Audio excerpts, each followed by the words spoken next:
Et nous sommes dans le livre de Shmuel Aleph, au chapitre 10.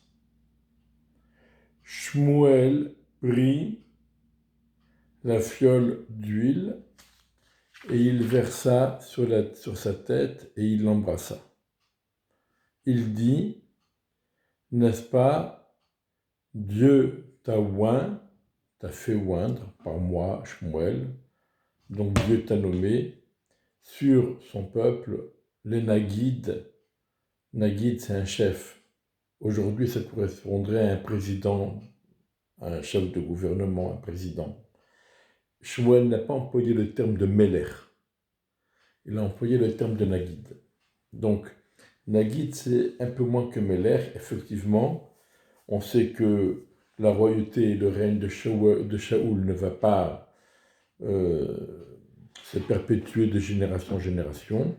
D'ailleurs, nos sages nous disent que ici, Shmuel a utilisé par shemen une fiole d'huile, et non pas comme pour David, keren, une corne d'huile.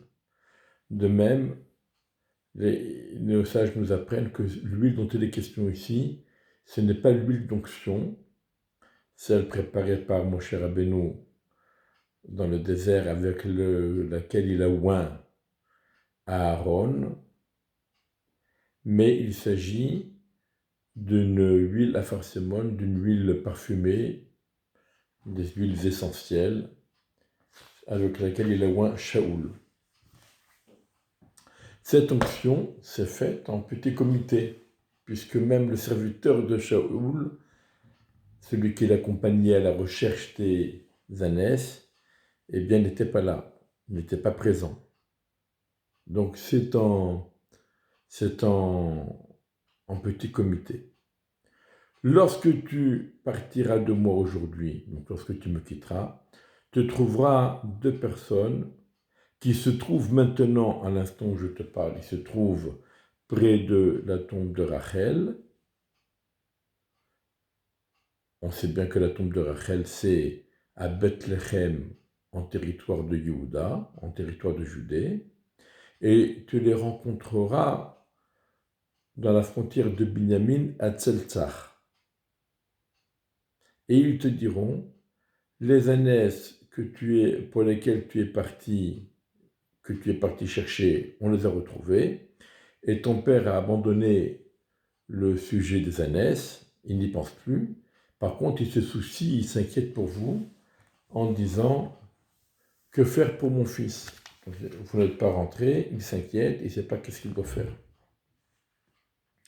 Donc ça, Shmuel, il dit à Shaoul, un premier signe comme quoi tout ce qu'il est en train de vivre maintenant, cette onction, cette nomination, eh bien, c'est vrai, c'est réel.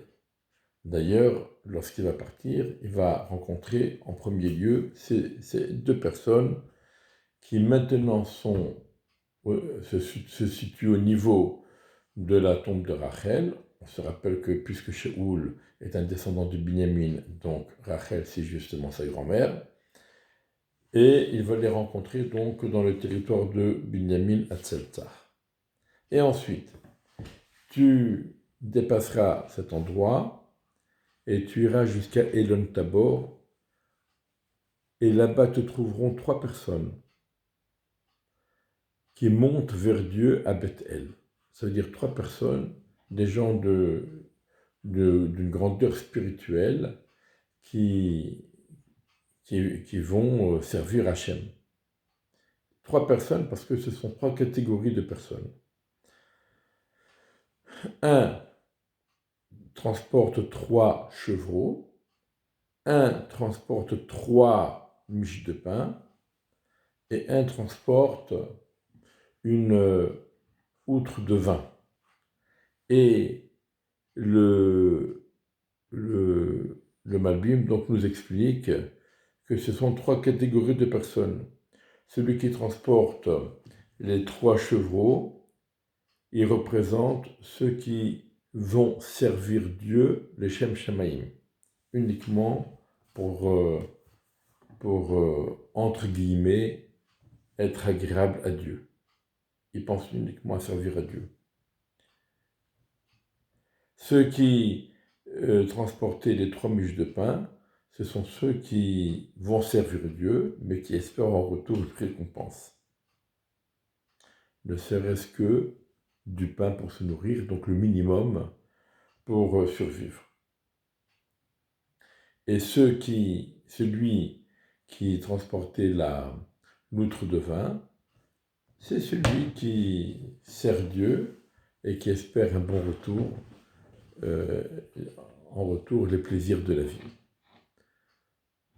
En tout cas, c'est ce que Shmuel annonce à Shaoul, un deuxième signe. Il va donc rencontrer ces 3 personnes. Ils te salueront et ils te donneront 2 pains et tu les prendras. Et ensuite, tu viendras à la colline de Dieu, là où se trouvent les gouverneurs Pélishtim, parce qu'à cette époque-là encore, les Pélishtim dominent en Israël et nomment des précepteurs d'impôts pour faire payer les bénis Israël. Et ce sera quand tu arriveras là-bas, dans la ville, et tu rencontreras un groupe de prophètes qui descendent de l'autel, et devant eux, Nevel, Vetov, Halil, Vechinor, donc plusieurs instruments de musique, la harpe, le violon, la flûte, le tambour, et ils prophétisent.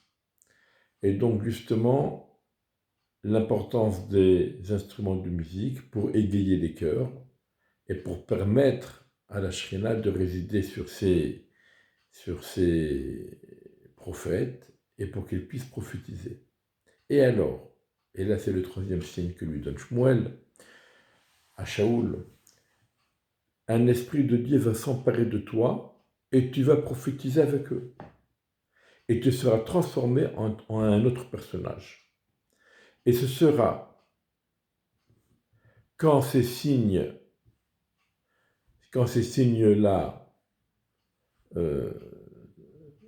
t'apparaîtront, tu feras tout ce qui est dans ton pouvoir, car Dieu est avec toi. C'est-à-dire, Shmuel dit à Shaoul, il sera temps que tu te prépares à la royauté et que tu te prépares des atours royaux, des vêtements royaux, une armure royale, etc. Et tu descendras vers moi au Gilgal, et moi je descendrai vers toi pour y apporter des sacrifices holocaustes, des sacrifices shlamim. Et ensuite, Shmuel va repartir, et il dit, je reviendrai 7 jours plus tard.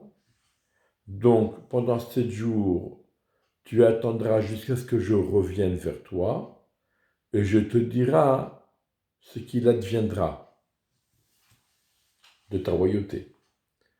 Si tu arrives à tenir 7 jours et à m'attendre pour que j'apporte, moi, les sacrifices, alors ta royauté va se maintenir. Mais si au dernier moment tu flanches, eh bien ta royauté, malheureusement c'est ce qui va arriver, ta royauté ne tiendra pas. Ce fut lorsqu'il se tourna, il tourna son épaule pour partir de chez Shmuel, donc lorsque Shaoul se retourna pour partir, Dieu transforma son cœur en un autre cœur, ça veut dire tout à coup Shaoul s'est senti investi d'un esprit nouveau, et tous ces signes-là survinrent ce jour-là. Ils arrivèrent à la colline, donc là on passe directement au 3e signe. Ils arrivèrent à la colline, et voici un groupe de prophètes qui vient à sa rencontre, et un esprit de Dieu s'empara de lui, et il prophétisa avec eux. Ce fut tous ceux qui le connaissaient d'hier et d'avant-hier, Et ils ont vu, et voici qu'il prophétisait avec les prophètes, et le peuple se dit l'un à l'autre, qu'est-ce qu'il arrive au fils de Kish? Shaoul fait-il partie des prophètes? Mais voilà que Shaoul n'a aucune préparation à la prophétie, et il n'est pas d'une famille de prophètes, il n'a aucune préparation à la prophétie. Alors un homme de là-bas répondit, et il dit, et qui sont leurs pères à ceux-là? Ceux-là qui prophétisent, est-ce qu'ils viennent de familles de prophètes? Non, ils n'ont pas des pères prophètes.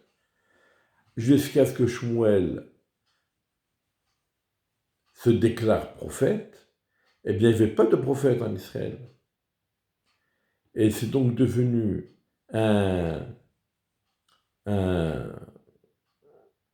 pilgam, c'est-à-dire une façon de dire, lorsqu'on est étonné par quelqu'un de simple qui accède à de hautes responsabilités, et on dit, Hagam Shaoul Banevi, même Shaoul est devenu prophète.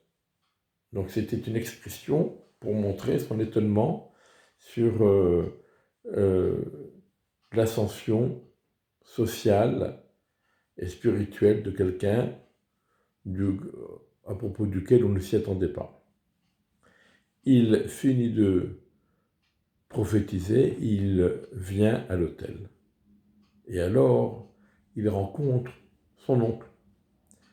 L'oncle de Shaoul lui dit, à lui et à son serviteur, qui l'accompagnait donc, « Où étiez-vous? Où êtes-vous allé » Cet oncle-là, nos maîtres nous disent qu'il s'agit de Avner ben Ner, qui va devenir plus tard le chef d'armée de Shaoul. Il répondit, on est parti chercher les ânesses. Nous avons vu qu'elles n'y sont pas, et nous sommes allés chez le prophète Shmuel. Alors l'oncle de Shaoul dit, et dis-moi ce que vous a dit Shmuel. Et alors Shaoul dit à son oncle, il nous a dit que les ânesses ont été trouvées.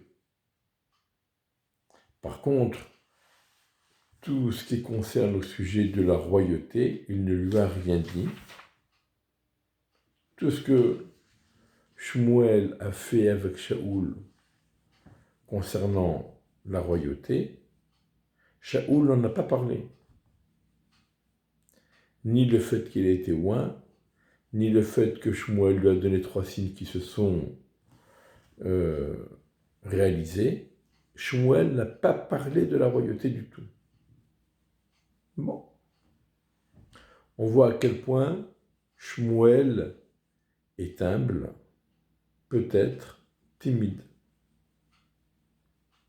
Shmuel ameuta le peuple vers Dieu à Mitzpah. Il dit au béni Israël, ainsi a dit Dieu, ainsi a dit l'Éternel Dieu d'Israël. C'est moi qui ai fait monter Israël d'Égypte. Et je vous ai sauvé de la main de Mitzraïm et de la main de toutes les royautés qui vous ont opprimés. Et vous, aujourd'hui, vous avez méprisé votre Dieu qui vous a sauvé de tous les malheurs et de toutes les oppressions. Et vous lui avez dit, nomme sur nous un roi. Et maintenant, levez-vous devant Dieu, vos tribus et vos familles. Donc là, Shmuel va désigner publiquement et officiellement Shaoul comme étant le roi choisi par Dieu. Il va le faire à l'aide des Urim Vetumim, de l'oracle qui se trouvait donc dans le pectoral du Kohen Gadol. Shmuel a approché toutes les tribus d'Israël, c'est-à-dire un petit papier sur lequel était inscrit le nom de la tribu.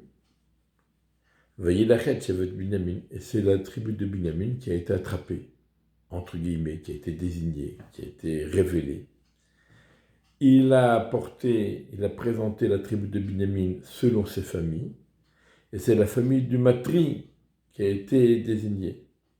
Et ensuite, c'est Shaoul ben Kish qui a été désigné, et là encore, il y a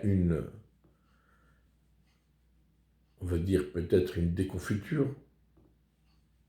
Vaïvokshu, ça, on le cherche, on ne le trouve pas. Où est Shaoul? Il est introuvable. Alors il questionne Dieu.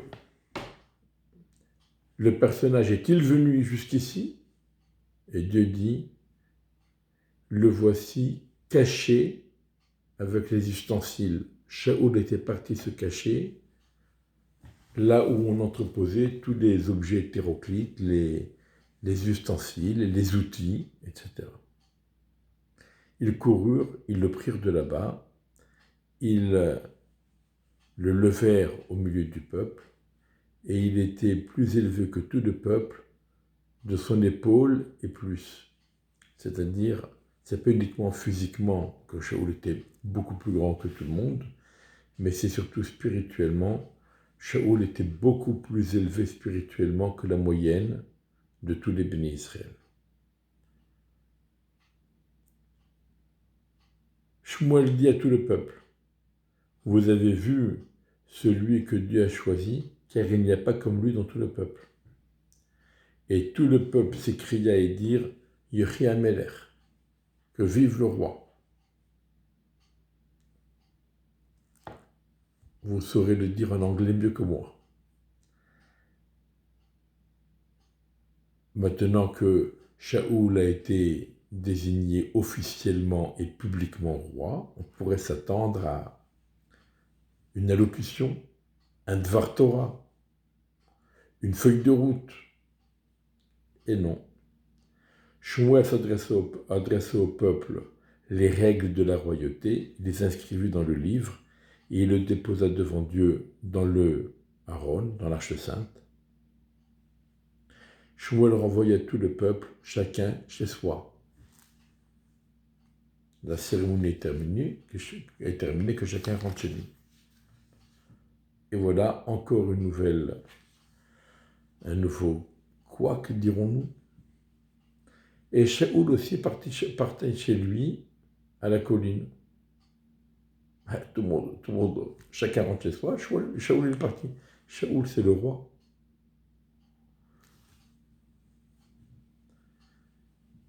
Et ils accompagnèrent un groupe de valeureux soldats qui a été touchés dans leur cœur et leur esprit par la crainte de Dieu. Donc il y a un groupe qui avait la crainte de Dieu, et puisque Dieu a désigné Shaoul comme roi, donc il faut respecter le roi que Dieu a choisi, il faut lui obéir, il faut se soumettre, il faut le protéger, il faut l'accompagner et le respecter. Mais ce n'est qu'un groupe. Par contre, les voyous dirent, lui va nous sauver, ils le méprisèrent, ils ne lui présentèrent pas d'offrande, et lui, Shaoul, il a fait la sourde oreille, sourd et muet, il n'a pas tenu compte, et il n'a pas puni ceux qui lui ont manqué de respect. Or, un roi n'a pas le droit de pardonner lorsque son respect a été bafoué. C'est un interdit au roi de pardonner. Il doit obligatoirement réagir.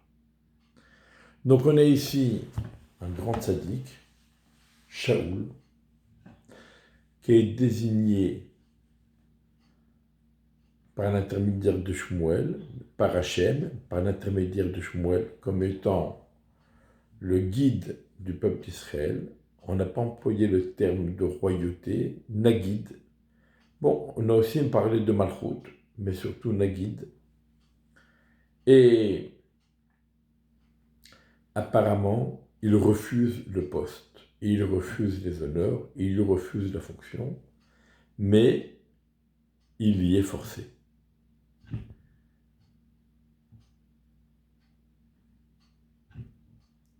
Et l'avenir nous dira donc comment les choses vont se poursuivre.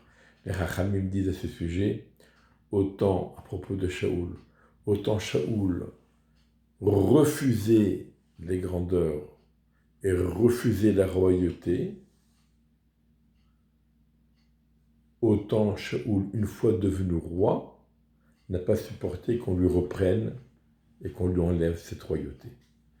Et là, justement, on a vu une différence avec Moshe Rabbeinu. Lorsqu'Akadosh Baruch Hu a demandé à Moshe Rabbeinu de représenter le peuple d'Israël et d'être le guide et le chef des bénis Israël, il a refusé. Il a fallu que Akadosh Baruch Hu le supplie pendant 7 jours et le menace jusqu'à ce qu'il accepte. Et ensuite, dans la paracha de Beha'alotra, Moshe propose à Akadosh Baruch Hu, je ne peux pas continuer, je ne peux pas supporter. Je préfère mourir plutôt que d'être le responsable et le chef des bénis Israël. Donc Moshe ne s'est pas attaché au pouvoir. Il a refusé le pouvoir quand on le lui a donné. Et une fois qu'il l'a pris, il ne s'y est pas attaché. Par contre, Shaoul avait refusé le pouvoir, mais quand il l'a eu, il ne voulait plus le rendre. Il n'empêche que Shaoul Amelech était un homme, Meshichmo Vamama. Il était plus élevé spirituellement, le plus élevé parmi le Bnei Israël, d'une tête depuis son épaule et plus. Suivons son exemple.